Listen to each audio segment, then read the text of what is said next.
Hi y'all, my name is Samantha. Welcome back to my YouTube channel, or welcome if you are new here. If you are new here, then hit that big subscribe button down below because it helped me out a lot. Thanks!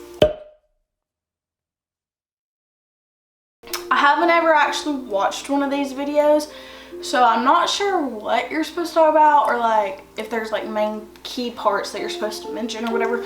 I don't know. Never watched one of these videos before, so I'm just gonna go from start to finish and go from there, I guess. My daughter is over there in her swing, so if you hear music in the background, like lullaby music, that's what it is. Let's start from the beginning. We were supposed to get to the hospital between 7 and 8 o'clock at night on November the 20th. It was on a Monday, and my goal was to get there by 7 and then have like my mama and Pete, my husband, his family get there around 8 o'clock.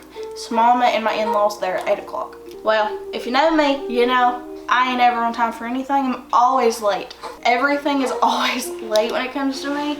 And so, of course, we didn't get there by 7. That's what I wanted, but we didn't. We got there around like 7, I think it was 7:40 something. If you watch my birth vlog, I'll have it linked at the top. I think it's either right here, one or the other. That will give you like the timestamps, and y'all can just watch that if you don't feel like watching me just talk about it. She's getting fussy. It's okay, Jar Jar. She's fighting her sleep right now as she yawns so big. So we get in and we get checked in at the desk, and they take us back to labor and delivery. They put us in a room. It was actually the same room that we had toured the hospital with. So like we went in for a tour a couple weeks or a month before giving birth to Charlie, and the same room that we toured is the same room that I gave birth to her in. My husband and I just thought that was like crazy. I guess, I don't know. But so we get into the room and I get in my gown. My biggest thing is I really didn't want to take off my bra and my underwear. I know, stupid, but I didn't want to, and they actually allowed me to keep it on, which was great. I get in my gown and I go get in the bed. By this point, we're just waiting for the nurse to come back in. The first nurse we had, her name was Sydney, so she hooked me up to everything. And she went to go place my IV catheter and draw blood. A side note, anytime that I have to get blood drawn or an IV catheter, I always ask for my right arm in the crease of my elbow, because that's just the best vein to poke on me. She wanted to start on this side, and for a living I draw blood as well, not on humans, but on dogs and cats and horses and heck, even goats sometimes, like just animals. So experience with drawing blood on, no matter if it's a human being or if it's an animal, you have your preference of how you like to do it, of which arm you'd rather do, or in my case, like I would rather stick a leg. But if it's for like a CBC or something, or where I need more blood, like obviously the neck, and I always like to choose the left side of the neck because I'm right-handed, and so when you're looking, obviously that's gonna be the left. Anyways, what I'm trying to get at is everybody has their preference. So in the human field, there's not much difference with that. Like they still have their preference. So if she felt more comfortable drawing from the left arm, I was gonna let her try her thing. Do your thing, boo, you know? I give her my arm, and she first tries to stick my hand. First of all, I've never had a catheter placed in my hand before. I heard that they hurt, but I was gonna let her do her thing because, again, she knows what she's doing. She goes to poke my left hand, and she doesn't hit the vein. And by the way, whew, Lord, these things hurt. She couldn't hit the vein on the left hand. So then she starts looking at my arm, and actually, funny story, so she asked if I could take my bracelet off so that she could see if I could if she could poke anything on this side of my arm. Once she asked that, I started like hysterically crying. I was already crying because I was so nervous, but like I was ugly crying, when she asked me to take this bracelet off, because inside of this bracelet is Pooch, who's my little white dog. That dog means everything to me, and so he's in my bracelet. And so I started like ugly crying because she asked me to take it off, and I was like, okay, but if I take it off, can I please put it back on once you get the catheter in? And she's like, yeah, honey, it's okay. I just thought that was funny. Now looking back at it, like I looked so stupid crying, like hysterically over having to take my bracelet off. But if it didn't have pooch in it, I wouldn't have been so upset about having to take it off. So she looks and she didn't feel comfortable poking anything else on my left arm. So she moves over to my right arm. Over here, she poked one more time, and she had poked right in here. Let me tell you, that bruise was on there for 2.5, almost 3 weeks from that Monday. So, and it's also still very tender, which is weird because I'm 7 weeks postpartum. She pokes over here, and after she pokes it, she stops and she looks at me and she goes, "Do you tend to bruise easily?" And I was like, "Well, no, not really." She goes, "Oh, okay. Well, I couldn't hit that one good, so I'm just gonna take it out." And so she takes it out, and I look down, and immediately my arm is already purple. So I had understood why she asked me that, but that bruise stayed there for almost 3 weeks. Crazy. So then she didn't feel comfortable poking me again, so she had called the head nurse in, which her name was Erin. Erin was amazing. Like, anyone around me, if they have a baby, I'm going to recommend the OB that I went to, and then I'm going to recommend the hospital that I went to, and more specifically my OB doctor and this nurse. Like, they are just perfect. She comes in, and right away she hits my catheter, and she got it in like right here on my wrist. So she comes in, Erin, and she places my IV line, and she draws the blood, so forth. Everything's good. I'm then hooked up. I had my little heart monitor on my finger, and it kept going crazy, and it's because I was hyperventilating. I was scared, very nervous. But Sydney, the nurse, she told me, she's like, "Honey, if you don't calm down, we're gonna have to put a cardiac monitor on you." And I was like, "Oh my gosh, I don't think I'm gonna have a heart attack." But I was able to calm down, so we go forward. At this point, they got me hooked up, they got my catheter in, and Sydney goes to check me. And when she was checking me, first of all, I thought nurses weren't allowed to have fingernails, like fake fingernails or like long fingernails or even painted fingernails. Girl, this girl had acrylics on, and she goes to check me, and I don't know if it was because I was so tense. I relax. Like, I try to be as relaxed as I can. But I swear on everything, I felt her fingernails, and boy, they did not feel good. So she checks me, and I mean, she is like up in there. It hurt. And she's like, "Yeah, honey, you're not really dilated at all." And she's like, "At the most, maybe a 1, but if that." And I was like, "Oh, great, okay." They wanted to wait on the Pitocin, so I went in to be induced because I was already 41 weeks and 1 day at this point. I wanted to wait until closer to 42 weeks because I didn't want to be induced, but with my doctor's schedule and with Thanksgiving being right there, it just worked out better for me to come in earlier. The nurses, they go out, she comes back in and she gives me this pill. I don't remember what it's called, but it's the pill that helps you dilate and helps thin out your cervix. I took the oral one because I know there's also like the vaginal one. I took the pill, and we waited for 4 hours because I guess that thing works for 4 hours. After the 4 hours is up, they come back in and they check me, and still nothing. Like, I did not dilate anymore. My cervix was thinned out a little bit, but I was not dilated any more than what I was. After they had checked me, if I'm remembering correctly, is when they then started the Pitocin. Yeah, I'm pretty certain. They then started the Pitocin after the 4 hours, trying to get that pill to work and see if anything was gonna happen. While on the Pitocin, I just kind of relaxed, laid in the bed. I was having contractions at this point, but they were very mild, and they just felt like maybe like cramps. The contractions actually weren't even the worst part at this point. The thing was like my hips were hurting, and my butt was hurting. Like, not like my butt cheeks, my lower back and butt cheeks, they were hurting. But I think that's just because at this point I had been laying down or sitting in the bed for so long. I was still able to get up and go pee and move around and stuff, but there's only so much you can do in a little hospital room, you know? So I just sat down or laid down. So I think they started the Pitocin, I got there at 8, so 9, 10, 11, 12.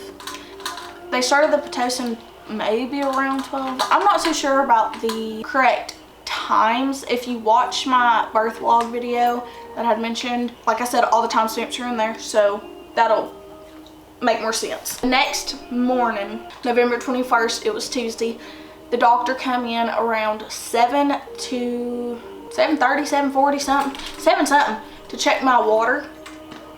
No, what? To check me and to see if there was any progress, and still nothing.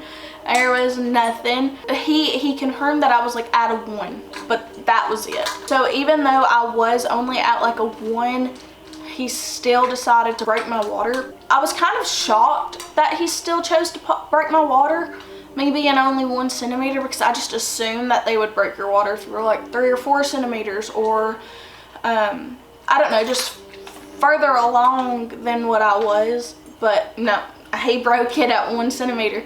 And so that was at 7:52, if I'm not mistaken, in the morning. He breaks my water. Boy, does that feel weird. Like, when people say that it's like a water balloon just pops inside of you and then everything just gushes out, like, they're not lying. But it felt so weird. So after he breaks my water, he goes home. So he had to work that day, obviously. Like, the bees are on call all the time. So he breaks my water, he goes to work, and I'm just left there to continue. After my water was broke is when the contractions really like started to hurt. I remember it was like 8 o'clock or 9 o'clock, something like that. Like, the pain was pretty intense. So pretty short after my water was broke. So they offered me pain medication, or they offered me the epidural. I didn't want the epidural yet. My plan was to get an epidural regardless, okay? But I did not want it yet. I wanted to at least wait until I was 5 centimeters dilated. That was like my goal, what I set it at, I guess, because then I was halfway there and then I could do it. I don't know. But the pain was pretty bad already, and so they gave me pain medication. I don't know what it was. They gave it IV though, and boy, it worked. Whatever it was not as painful. I still felt them, obviously, but I felt so much better. I will say though, it made me feel fuzzy, is the word that I used. Unfortunately, that pain medication only lasted about an hour, and then like the contractions were back and they were bad. And I remember laying there in the hospital bed, and I was trying so hard not to cry, and I was just breathing in and out and just deep breaths, and it got to the point where like it was just unbearable, and I was sitting there sobbing. Pete was sitting next to me, and he was like, "It's okay, honey, you got this, it's okay." And then he was getting upset because he felt as though he couldn't do anything, which I understand. I'm sitting there and I'm just like, this is unbearable, this is hurting. So my mom, Pete's parents, my Nana, everybody was like asking about the epidural, if I planned to get it. Everybody but my mom was not forcing me or not pushing me to get it, but was like encouraging me to get it. And I was just like, no, I just really want to wait until I'm 5 centimeters. Newsflash, I didn't wait. Mom was like, honey, if you don't want it right now, you don't have to get it. You do what you want to do at the rate you want to do it. And I was like, I know, Mama, I know. And so I'm still crying. And Pete was like, honey, if you were in so much pain, like, it's okay. What are you scared about? Like, it's okay. And I was like, it just hurts. And then the nurse comes in and she's asking me too, like, what are you worried about? And I was like, I don't know. And she's like, are you worried that it's gonna run out, or it's just gonna stop working after so long? And I was like, no, well, yeah, I guess that's a risk or whatever. And she goes, honey, it's not a risk. She's like, it's continuous, like you're not gonna run out. I heard that sometimes the epidurals don't even take. So I was just like, maybe if I get it closer to 5, so that way I'm halfway to 10, then it would work, you know, I don't know. So I waited as long as I could, and then it was just absolutely unbearable. I could not take the pain no more. I can't remember who called the nurse in. It was either my mom or it was Pete. I'm almost certain it was Pete. He called the nurse in and was like, she's ready for the epidural. So they called the anesthesiologist, and the nurse and the anesthesiologist both come in, and like, it was pretty fast. We just had to wait, because at the time that I was like, okay, I'm ready for this epidural, he was already placing another epidural. So I had to wait on him, which was kind of sad. I was like, no, I need you now. Come back, come please. The world don't revolve around me. I had to wait. It's okay. I am sitting there in pain, and I'm crying, and they recheck me, and I'm only at a 3. A 3. And I was like, rats, because if the pain is this bad and I'm only at a 3, what the heck? And then my only thought was, my sister was just sitting at my kitchen table like 3 or 4 weeks prior to me going into the hospital to give birth, and she was at like a 5 or a 6, I can't remember, centimeters dilated before she even got to the hospital. Girl, I couldn't. That girl is strong. I no longer think that I am stronger than my little sister. My little sister has done this twice, first of all, and second of all, she made it far without that epidural. I applaud her. She wasn't crying, and she was just like, girl, Kenzie, if you're watching this, you strong. I'm 3 centimeters at this point. The anesthesiologist comes in and he's like talking me through it. So he's a champ. He was saying, it's okay, honey, just breathe, and like trying to like just get me to calm down. And the anesthesiologist and the nurse are talking me through it and telling me how it's gonna go. They set me up on like the middle of the bed, the middle of the edge of the bed on the side. Does that make sense? The middle of the side of the bed, if that makes sense. And then they had me crisscross applesauce and just bend over, and they put Pete in front of me and they just said, just bend over and like put your head on his chest. He's so tall. My head was on his belly. He's so tall. I'm sitting there like this, hunched over, and the anesthesiologist was talking me through it, and he's like, okay, are you ready? And I was like, yeah. And I was like, wait, I'm getting a contraction, hold on. So I sit up and I was like, oh. And then finally it came to it and he goes to poke me. Girl, when I tell you the catheters in my arms hurt way worse than that epidural, I mean it. Like, that epidural, it didn't hurt at all. I highly recommend them. The only thing that I thought was weird is the fact that you could feel it crunching through your spine, like you can hear the crunch. And I remember saying that as I'm like hunched over and he's putting it in. I was like, ew, it's crunching. The nurse was laughing, Pete was laughing, but they get it in, he tapes it up and stuff, and then he gives me like the loading dose. I tell you what, like it feels weird when you have something cold going through your spine. It feels weird. So I get the epidural, I lay back down, we go from there. I'm still feeling the contractions at this point because it didn't kick in that fast. I had what you call like a hot spot where you can kind of feel something, but you don't feel like the extent of the pain, or you feel like a little burning sensation or something in like part of like where your contractions are. Mine was like right here, so my left side above my hip. It did eventually go away as more drugs were pumping through my system. I was so amazed at the fact that I could still move my feet and wiggle my toes. I couldn't lift my legs at this point, but I could still like wiggle my toes and move my feet. And so I just thought, once you get the epidural, you're completely numb, you can't move nothing, you can't feel nothing, nothing. No, I could wiggle my toes. I know that's the case for some people, but not for me. So the nurse then gives me my urinary catheter. We go from there. Around 5 or 5:30, I think, the doctor came back in and checked me, and at this point, I think I was like a 5. And I remember the epidural, it wore off, but it's because, I wouldn't say it wore off. So they give you a button and you can push it anytime you feel like you might need it. I know some people who sit there and push it every time that they can. There's a timer on it. You can only push it once in 20 minutes, like one time every 20 minutes. And so I know some people sit there and push it every 20 minutes, like they want it. I didn't want to push it at all. Looking back at it, I probably should have. It did like subside, it did wear off a little bit, So I started feeling every bit of the contractions again, and I was crying, it was hurting again. We called the anesthesia, we pushed the button. It gave me a dose. 20 minutes later, push it again, it gave me a dose. I was still feeling it, so we called the anesthesiologist back in there. It was a different guy, but he was cool too. He was asking like, what's going on? And I was like, we pushed it twice in the past 20 minutes, or the past 40 minutes, I guess it would have been. And I'm still feeling the pain. I just didn't give it time to kick in. He then gives me like a big dose of it, and then he sits there and he waits for a few minutes, and then I finally started feeling going numb again, and then the contractions, I didn't feel no more. So that was great. I was able to sleep. Once I got the epidural, I know I had slept for like 4 hours or something. The doctor came in around like 5:30, 5:40, somewhere around there, checked me. I was like at a 5 or something. And then he comes back in around 7. And I remember it being around 7 because it was just right at shift change. And the nurse that I had had all day, which did not get along with my family did not get along with them. She was literally the only bad experience that I had. She wasn't so, like, she wasn't rude or mean towards me, but she was rude towards my family and my husband, and they had their words. And if you know my mama, that didn't fly very well with my mama. And then also the fact that she exposed me in front of my father-in-law. What the heck, woman, are you thinking?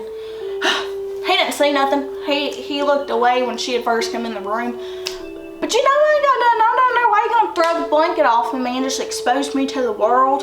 Anyway, at 7, shift change, and then Erin actually worked that night. The lady that got my catheter in the night before, she worked that night, and it so happened that she was going to be my nurse, and I was so excited about that. She made a joke the night before after she placed my catheter. She was like, well, I'm gonna go catch a baby now, because another lady was going into labor, and she's the one that sits there and counts you through it and talks you through it, gets you all the way up to until the doctor takes over. And she goes, that baby might come out like a football, I don't know how to catch it. And I started laughing, and then I was like, well, maybe you'll catch mine. She goes, I just might. So happened that I got her as my nurse, and I was so excited. She walks in, and I was like, oh my gosh, are you gonna catch my baby tonight? And she goes, I might. Or she's like, I will. And I was like, yes. And she was so sweet. Her and the doctor come in. Doctor checks me, and he goes, you're at a 10. And I said, oh shucks, you're lying. He's like, no, I wouldn't lie about that. I was like, you're lying. I was like, I'm at a 10? And he goes, yes, are you ready to push? And I was like, oh my gosh. So they started getting everything ready. I asked for the mirror, so they built the mirror out so I could watch everything. I watched everything. I would highly recommend that. It was cool. They got everything ready, and then Erin started talking us through how it's gonna go. They put my legs on the stirrups, and then we started counting. Every time I got a contraction, we would count from 1 to 10 as I'm pushing. Stop. Once you get to 10, take a deep breath, and then immediately right back into another push. And we would do that for 3 times in a row. This is my little 7-week-old sugar dumpling. Say hi. You see yourself? She's getting hungry, so I'm gonna have to go feed her, and then we'll come pick back up where I left us. Okay, we'll be back. She's fed, ready to go. All I remember is that it was 7 something and we were about to start pushing. I pushed for an hour and like 15 minutes, somewhere around there. Then at 8:29 p.m. on November the 21st, 2023, my little sugar dumpling was born. Oh, jump scare. Y'all want to see something? This is my sugar dumpling now. Look how big she is. She's so drooly, but let's just ignore that. Look how big she is. She is now 3 months old. Everything that y'all just watched was filmed on January 11th or the 16th, one or the other. She was 7 weeks old at that point. That's how long it's taken me to edit this video. I just now got to the footage to edit the video, so I'm so sorry about that. But that's why I'm popping in here at the end of the video, is because one, technically the whole birth story was over, so why I didn't just go ahead and edit that, I don't know. I guess I thought that I was supposed to, she was fighting her sleep that night, and I guess I remember telling myself that I wasn't done filming the video, and then I just didn't feel like continuing to talk, so I didn't. And that's why I've put it off for so long, because I thought that I had more to film. Turns out, really I didn't. But also I just wanted to jump in here and say that I'm so sorry that I have not been consistent on YouTube. One, I know that it's a lot harder when you obviously have a newborn, but two, I was not feeling very motivated. But I do now have a new editing software, so I have been really excited to use it and edit a video. So yes, I am hopefully going to be more consistent now. I've got 2 more videos after this one for sure that were also filmed a while back. I do just want to also say while